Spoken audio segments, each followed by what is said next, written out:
Hi everyone, this is Dilbag Verma. Welcome back to Sahitya study. आज की video में हम हमारी यूनिट नंबर जो 5 है लैंग्वेज टीचिंग वाली, उसके एक टॉपिक को डिस्कस करने वाले हैं और इस टॉपिक का नाम है method and approach to language teaching.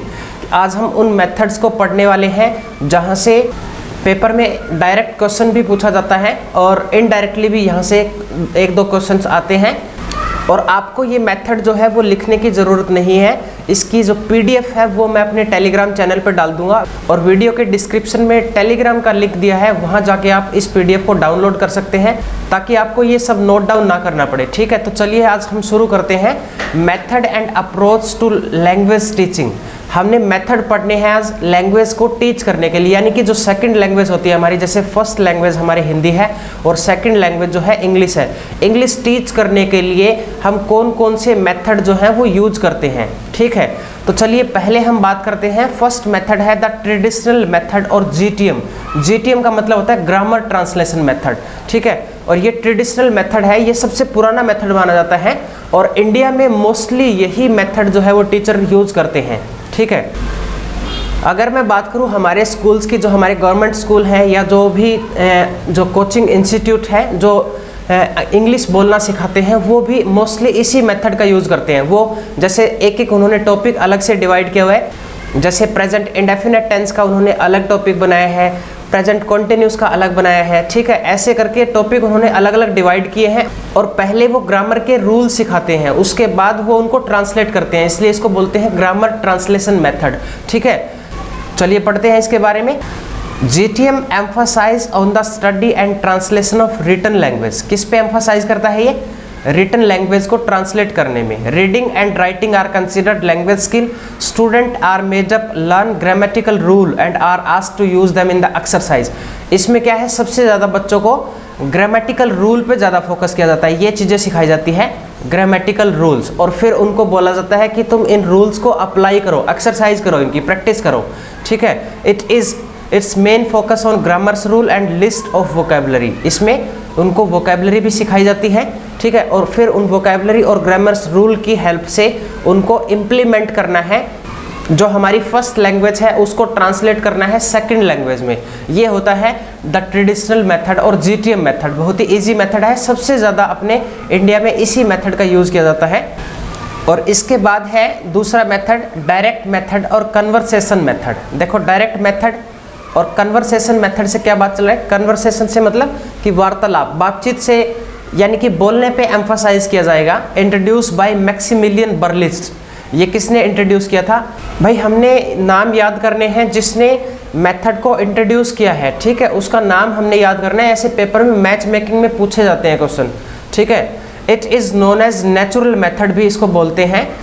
This method concern with the spoken form of language. देखो, कन्वर्सेशन से क्या पता चल रहा है कि ये स्पोकन फॉर्म से स्पोकन फॉर्म पे ज़्यादा एम्फसाइज करेगा। On the assumption that the learner of a foreign language should think directly in the target language. इसका मतलब यहाँ पे क्या है डायरेक्ट मेथड से, कि हमें डायरेक्ट जो है, जो सेकंड लैंग्वेज है हमारी, यानी कि जो इंग्लिश लैंग्वेज है, उसी में हमने सोचना है और वही बोलनी है। तो ये मेथड थोड़ा मुश्किल लगता है, इसलिए ज़्यादा लोग यूज़ नहीं करते हैं इसको। Its main focus is all the question answer pattern. In US it is known as Berlitz method. इसको यूएस में बर्लिस्ट मेथड बोलते हैं। And Michael Philip West did research on teaching English as a foreign language in India. जो foreign language है उसको सिखाने के लिए माइकल फिलिप वेस्ट है, ये डॉक्टर फिलिप वेस्ट, इन्होंने एक रिसर्च किया है कि जो इंडिया के लोग हैं उनको कैसे टीच किया जाए, इंग्लिश उनको कैसे सिखाई जाए। और इन्होंने एक मेथड, ये जो डायरेक्ट मेथड है, इसके रिस्पॉन्स में एक मेथड और दिया। According to doctor West, teacher should teach silent reading skill to improve reading comprehension. इसका क्या मानना है डॉक्टर वेस्ट का कि टीचर को क्या करना चाहिए, बच्चों को साइलेंट रीडिंग जो है वो करवाई जानी चाहिए। साइलेंट रीडिंग स्किल होता है जैसे कि चुपचाप पढ़ना, बाहर आवाज़ नहीं आती है उसमें, हम अंदर ही अंदर पढ़ते रहते हैं, तो वो होता है silent reading skill. And West, यहाँ पे वेस्ट है, West recommended essential vocabulary list of 2280 words, 2280 words की एक लिस्ट है, ठीक है। उसमें सारी की सारी जो बेसिक वोकैब है वो दी हुई है, यानी कि हम डेली रूटीन में जो भी यूज़ करते हैं वो ऑलमोस्ट सारी इसमें कवर हो जाती है। तो इसने रिकमेंड किया है एक 2280 वर्ड्स की एक वोकैब लिस्ट दी है, ठीक है, कि उनको पढ़ो। ही एम्फसाइज 3 थिंग्स, और इन्होंने 3 चीज़ों पे और एम्फसाइज किया है, reading, selected and graded vocab, and last well जज यूज ऑफ L1 यानी कि लैंग्वेज 1 का अच्छे से यूज़ करना, और वोकैब का अच्छे से यूज़ करना, और रीडिंग करना उसकी। इन 3 चीज़ों पे फोकस किया है। आपको ये तीनों चीज़ें याद करनी है। पेपर में आपको पूछा जा सकता है कि डॉक्टर वेस्ट ने किन 3 चीज़ों पे एम्फसाइज किया है, ठीक है। उसके बाद है हमारा third method, the bilingual method और सैंडविच मेथड। इसको सैंडविच मेथड क्यों बोलते हैं? क्योंकि ये ऊपर वाला GTM मेथड है और डायरेक्ट मेथड है, ठीक है। दोनों का थोड़ा थोड़ा इसमें पार्ट शामिल है, इसलिए इसको सैंडविच मेथड बोला गया है। यानी कि जैसे एक सैंडविच होती है, दोनों साइड ब्रेड होती है, अंदर उसके वेजिटेबल्स डाली जाती है, ठीक है। ऐसे ही ये बाइलिंगुअल मेथड में भी ऐसा ही है, कुछ पार्ट इसका है और दोनों पार्ट जो है ट्रेडिशनल मेथड और डायरेक्ट मेथड के हैं, ठीक है।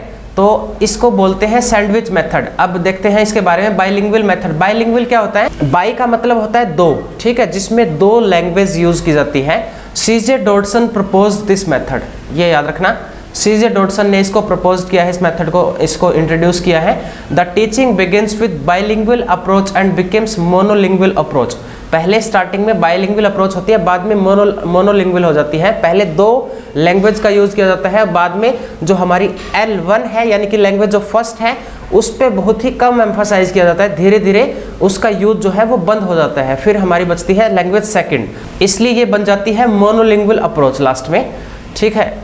Teachers use both L1 and L2 but gradually less use of L1 and focus on L2। देखो ऐसे ही यही है बाइलिंगुअल से मोनोलिंगुअल मेथड।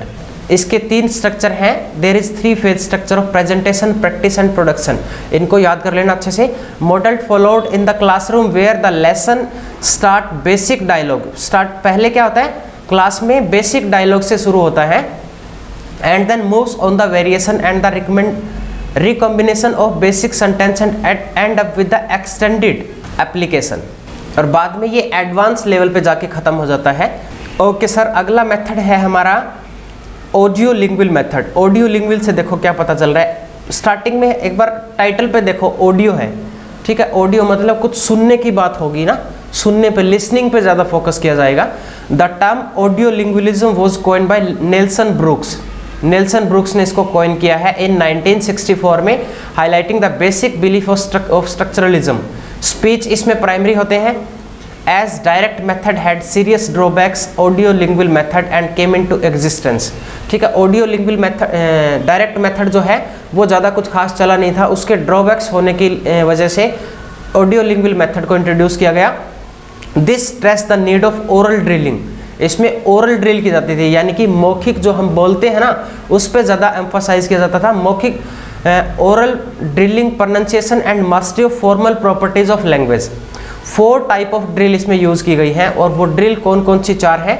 और ये 4 ड्रिल हैं। रिपीटेशन, सबसे पहले तो इसमें रिपीटेशन किया जाएगा, जो टीचर जो बोलेगा हम उसको रिपीट करेंगे, ठीक है। इसके बाद होता है इसमें इन्फ्लेक्शन। इन्फ्लेक्शन में वर्ड की जो फॉर्म है वो चेंज कर दी जाती है। जैसे टीचर ने बोला आई गो टू स्कूल, बच्चा बोलेगा आई वेंट टू स्कूल, ठीक है। इसमें फॉर्म चेंज कर दी जाती है इन्फ्लेक्शन में। और फिर है रिप्लेसमेंट। अगले में क्या होता है? रिप्लेस कर दिया जाता है वर्ड को। जैसे टीचर ने बोला आई गो टू स्कूल, बच्चा बोलेगा आई गो टू टेम्पल। ऐसे इसमें वर्ड को रिप्लेस किया जाता है, वोकैब को रिप्लेस किया जाता है। And restatement. और ये 4th जो ड्रिल है रीस्टेटमेंट, इसमें क्या होता है? रीस्टेटमेंट जो है वो एडवांस फॉर्म होती है। इसमें सबसे लास्ट में आती है। मिसलेनियस जो सेंटेंसेस होते हैं वो आते हैं रीस्टेटमेंट में, ठीक है। इसकी एडवांटेज है easy and functional to teach a large group of learner. ये बहुत बड़ी जो पॉपुलेशन है उसको टीच करने में बहुत ज़्यादा हेल्पफुल होता है। This method emphasize listening and speaking skill. Listening और स्पीकिंग पे ज़्यादा फोकस किया जाता है। Visual aids affective vocabulary teaching. इसमें विजुअल एड्स जो है वो काफ़ी हेल्प करती है वोकैब को सिखाने के लिए, ठीक है जी। अगला मेथड है हमारा टोटल फिजिकल रिस्पॉन्स और TPR method. Total physical, physical मतलब कि उसमें कुछ टेक्निकल नहीं होगा, फिजिकली चीज़ों को सिखाया जाएगा। The TPR method was introduced by James Acer, is based on the coordination of language and physical movement. ठीक है, फिजिकल मूवमेंट पे ज़्यादा ध्यान दिया जाएगा। A teacher commands and learner learn accordingly, जैसे ही टीचर कमांड देगा बच्चा साथ साथ वही एज इट इज़ सेम चीज़ें करेगा। बट टीचर सेंटेंस को रिसाइट करवाएगा बार बार, ताकि वो मतलब इसमें रट्टाफिकेशन वाला काम होता है, ये जो टीचर बोलेगा वही बच्चे बोलेंगे। ठीक है, साथ साथ it is assume that almost 12 to 36 words are learned in an hour of teaching. 1 घंटे की टीचिंग में 12 से 36 वर्ड्स इसमें सिखाए जा सकते हैं। In it basically language is learn by listening, और इसमें मोस्टली जो है वो लिसन करके ही हम सीखते हैं। टीचर जो भी बोलेगा हम उसको सुनेंगे, ठीक है, और फिर हम सीखेंगे। ये होता है TPR मेथड। अगला है फिर suggestopedia. The next one is suggestopedia. Suggest और पीडिया, देखो सुजेस्ट और 2 वर्ड से मिलके बना है, सुजेस्ट और पेडागोजी। ठीक है, this method was advocated by doctor Georgi Lozanov. The name combines the term suggestion, 2 word से मिलके बना है, suggestion and pedagogy. The main idea that accelerated learning can take place when accompanied by the suggestion and psychological barrier and positive suggestion. Psychological barrier क्या होते हैं? हमारे mind के कुछ बैरियर होते हैं, हम माइंड सेट कर लेते हैं हमारा कई बार, तो फिर हम सीख नहीं पाते हैं चीज़ों को अच्छे से। जैसे अपने सराउंडिंग्स में भी बहुत सारे बच्चे होते हैं, स्पेशली रूरल एरिया में ऐसे बच्चे होते हैं। हमारे जो आसपास के गांव हैं, हमारे गांव में भी काफ़ी सारे ऐसे बच्चे हैं, उन्होंने अपना माइंड सेट क्या कर रखा है कि हमें टेंस नहीं आएंगे कभी, इंग्लिश तो कभी आएगी नहीं, ठीक है, हम सीख ही नहीं सकते इसको। तो वो मानते हैं कि इंग्लिश जो लैंग्वेज है बहुत ही मुश्किल है। एक साइकोलॉजिकल बैरियर उन्होंने सेट कर लिया है अपने माइंड में, जिसकी वजह से उनको सीखने में बहुत ज़्यादा प्रॉब्लम्स का फेस करना पड़ेगा। जब तक वो खुद डिसाइड नहीं कर लेंगे कि हम सीख सकते हैं, तब तक वो नहीं सीख सकते। ये होता है साइकोलॉजिकल बैरियर, और इस सुजेस्टोपीडिया में साइकोलॉजिकल बैरियर जो है उसको ख़त्म किया जाता है। इन दिस मेथड स्टूडेंट की जो इमेजिनेशन है उसको यूज़ किया जाता है, ठीक है, ताकि जो बच्चे हैं उनका इंटरेस्ट जो है इसमें वो डेवलप हो सके। New names and new identities are respond in the teachers accordingly use the target language. Native language translation is used in order to get the clear meaning of the word in the target language. जो भी native language होती है उसको, उस language को teacher use करते हैं ताकि बच्चों का इंटरेस्ट डेवलप हो और उनको ज़्यादा मुश्किलें ना आए, अच्छे से उनको इजीली समझ में आ जाए, इसलिए इस मेथड का यूज़ किया जाता है। इसके बाद जो अगला हमारा मेथड है वो है the structural oral situational approach. Structure से पता चल रहा है कि जो लैंग्वेज सिखाने के लिए उसके स्ट्रक्चर पे फोकस किया जाएगा। जैसे अगर मैं स्ट्रक्चर की बात करूँ, इंग्लिश के जो सेंटेंसेस होते हैं, स्ट्रक्चर उसमें कैसे बनता है? Subject plus verb plus object, ये होता है ना। हिंदी में subject plus object plus verb बाद में आती है हिंदी में, ठीक है। तो इन पे फोकस किया जाता है, स्ट्रक्चर पे और स्पीच पे एम्फोसाइज किया जाता है। The structural oral situational approach to the second language teachings method developed by Firth and Halliday. Firth और हेलिडे ने इसको इंट्रोड्यूस किया था। This method emphasize on structural view of language where both speech and structure are the basis of language learning teaching, ठीक है। इस पे जो स्पीच होता है और हमारा जो स्ट्रक्चर होता है, इन दो ही चीज़ों पे फोकस किया जाता है। ये होता है स्ट्रक्चरल ओरल सिचुएशनल अप्रोच, ठीक है। उसके बाद है हमारा next method communicative language teaching. ये इंपॉर्टेंट है, इसको थोड़ा अच्छे से पढ़ना। कम्युनिकेटिव लैंग्वेज टीचिंग में आता है the theories underlying the audio lingual method and the situation language teaching were widely criticized during the 1980s। CLT method देखो, कम्युनिकेटिव लैंग्वेज टीचिंग में क्या होता है? ऑडियो लिंगुअल मेथड को वाइडली क्रिटिसाइज किया गया 1960s के आसपास। उसके बाद Noam Chomsky reject the structuralist view of language and demonstrated that there is a distinction between performance and competence. यहाँ पे इंपॉर्टेंट है ये परफॉर्मेंस और कॉम्पिटेंस से बहुत बार क्वेश्चन पूछा जाता है कि ये इनका जो डेफिनेशन है वो आपको अच्छे से याद करनी है। थोड़ी सी बेसिक जो है वो इसके लास्ट में मैं आपको बताऊंगा। Scholars and teacher of the second language pondered over the method devised a new way of teaching second language, ठीक है। तो उसको ऑडियो लिंगुअल मेथड को क्रिटिसाइज किया गया। उसके बाद जो इन्होंने एक नया मेथड इंट्रोड्यूस किया वो था communicative language teaching. The new method is called CLT which is functional approach to language learning. The most important goal of CLT is to enable the learners to communicate in the target language. यहाँ CLT का जो गोल था वो ये था कि सीधा ही learner target language में बात करे। This approach does not use text book to teach English but develops oral skill. इस मेथड में किसी भी टेक्स्ट बुक का यूज नहीं किया जाता है और इसमें डेवलप की जाती है ओरल स्किल को before moving on reading and writing. Reading and writing करने से पहले बच्चे को स्पोकन फॉर्म सिखाई जाती है, ठीक है। During 1960s Noam Chomsky focus on the, यहाँ पे कॉम्पिटेंस है, competence and performance in the language learning which give birth to CLT, ठीक है। इसकी वजह से CLT का बर्थ हुआ। नोम चॉम्स्की ने फोकस किया कॉम्पिटेंस एंड परफॉर्मेंस में, उसने डिस्टिंक्शन बताया, उसके बाद CLT का बर्थ हुआ। And in 1970s the linguistic Michael Halliday and Dell Hymes, ये दो जो लोग हैं इन्होंने इसको कंसेप्चुअली फाउंडेशन की थी CLT मेथड की, ठीक है। कम्युनिकेशन लैंग्वेज टीचिंग के जो ये मेथड है इसको कंसेप्चुअली फाउंड किसने किया? Michael Halliday and Dell Hymes ने, ठीक है। Dell Hymes concept of communicative competence originated from Noam Chomsky's the linguistic competence of native speaker. In fact, it was a response to Noam Chomsky's influential distinction between competence and performance. Subsequent scholar, particularly Michael Canal, developed the concept fully. Canal and Mariel Swain communicate competence in terms of 4 components. ये ऊपर वाला ज़्यादा याद मत करना, ये ध्यान देना। यहाँ पे जो कैनाल एंड स्विन है, ये दो लोग, इन्होंने कम्युनिकेटिव कॉम्पिटेंस में इसके 4 कंपोनेंट्स बताए हैं। और वो 4 कंपोनेंट्स देखो कौन कौन से हैं, ये जरूरी है चारों कंपोनेंट्स के नाम याद रखना। ग्रामेटिकल कॉम्पिटेंस है जिसमें ग्रामर पे फोकस किया जाता है, रूल्स वगैरह सिखाए जाते हैं। सोशियो लिंग्विस्टिक कॉम्पिटेंस है, उसके बाद स्ट्रेटेजिक कॉम्पिटेंस है, और देन डिस्कोर्स कॉम्पिटेंस। सिर्फ नाम याद करना, आगे डिटेल में जाने की कोई ज़रूरत नहीं है। अब आगे देखो, ये कॉम्पिटेंस एंड परफॉर्मेंस जो है ये होता क्या है। नोम चॉम्स्की ने इसको इंट्रोड्यूस किया है, काफ़ी बार डायरेक्ट रिपीट हो रहा है क्वेश्चन यहाँ से। नोम चॉम्स्की ने कॉम्पिटेंस एंड परफॉर्मेंस को इंट्रोड्यूस किया है। इन linguistic the distinction between persons knowledge of language, एक आदमी को कितनी नॉलेज है, ठीक है, वो होती है हमारी competence, end of use of it, और हम उसको कैसे यूज करते हैं, कैसे इसको परफॉर्म करते हैं, कैसे हम एक्ट करते हैं, ये होती है performance. The term was proposed by Noam Chomsky in aspects of the theory of syntax. इस वर्क में उन्होंने इस थ्योरी को इंट्रोड्यूस किया है aspects of the theory of syntax में। When he stress the need of generative grammar that mirrors speaker competence and capture as the creative aspects of language ability. ये जो जनरेटिव ग्रामर है, यहाँ से recent 2021 के paper में question आया था कि कौन से जो मेथड हैं वो मैथमेटिक्स से लिए गए हैं। 2 मेथड के नाम दिए थे, जनरेटिव ग्रामर था एक तो, और इसी को ट्रांसफॉर्मेशनल ग्रामर भी बोलते हैं। इसलिए ये 2 मेथड थे जो चॉम्स्की ने मैथमेटिक्स से बोरो किए थे, ठीक है।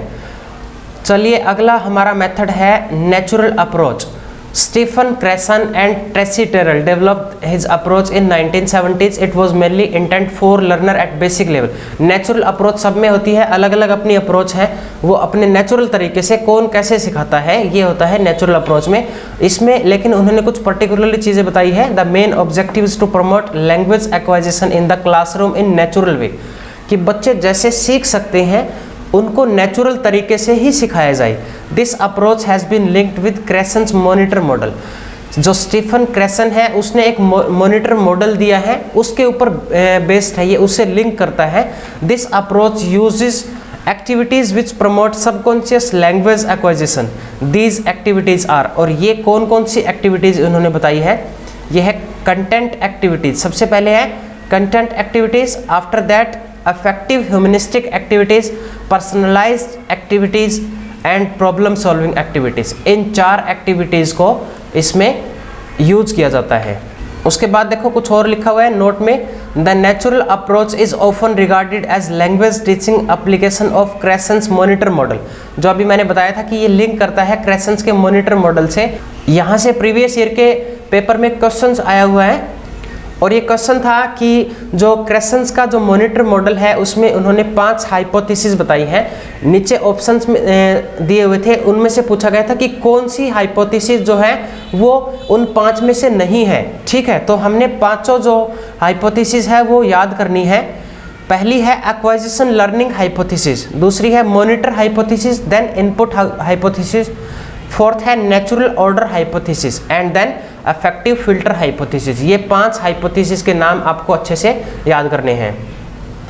इसके बाद हमारा अगला जो मेथड है वो है द साइलेंट मेथड। इसमें क्या होता है, जो बच्चों को साइलेंटली मतलब कुछ फिजिकल ऑब्जेक्ट या चार्ट वगैरह दिखा के इसमें लैंग्वेज सिखाई जाती है। अगर मैं छोटे बच्चों की बात करूं तो हम उनको अगर अल्फ़ाबेट सिखाने हैं, ABCD सिखाते हैं, तो हम उनको कैसे सिखाते हैं? ठीक है, हम उनको चार्ट दिखाते हैं, उसमें जो A फॉर एप्पल, एप्पल है उसमें एप्पल का जो चित्र मिलेगा। ठीक है, B फॉर बॉल मिलेगी उसमें, C for cat, D for dog, इन सब के जो फोटोज होते हैं उनमें, तो वो चार्ट की हेल्प से उनको देख के सीख जाते हैं। ये होता है हमारा silent method. The silent way was found by mathematician educator Caleb Gattegno. Caleb Gattegno एक मैथमेटिशियन है, उन्होंने इसको इंट्रोड्यूस किया था। The silent way is characterized by its focus on discovery, creativity, problem solving and the use of accompanying materials. In this method learning is accompanied by physical object and the useful charts. तो इसमें physical objects को दिखा के और charts का use करके बच्चों को L2 यानी कि सेकंड लैंग्वेज टीच की जाती है। ठीक है, तो ये थे आज के हमारे 10 मेथड्स। ये मेथड बहुत ही इंपॉर्टेंट है, डायरेक्ट पेपर में क्वेश्चन इनसे पूछा जाता है, तो इन मेथड्स को आप अच्छे से पढ़ लेना। और इसकी PDF जो है वो वीडियो के डिस्क्रिप्शन में टेलीग्राम का लिंक दिया हुआ है, वहां से जाके आप उसको डाउनलोड कर सकते हैं। ठीक है, और अगर आपको वीडियो अच्छी लगी हो तो लाइक करें, प्लीज चैनल को भी सब्सक्राइब करें ताकि आने वाली वीडियो की नोटिफिकेशन आपको मिलती रहे। Stay connected, be safe, best of luck.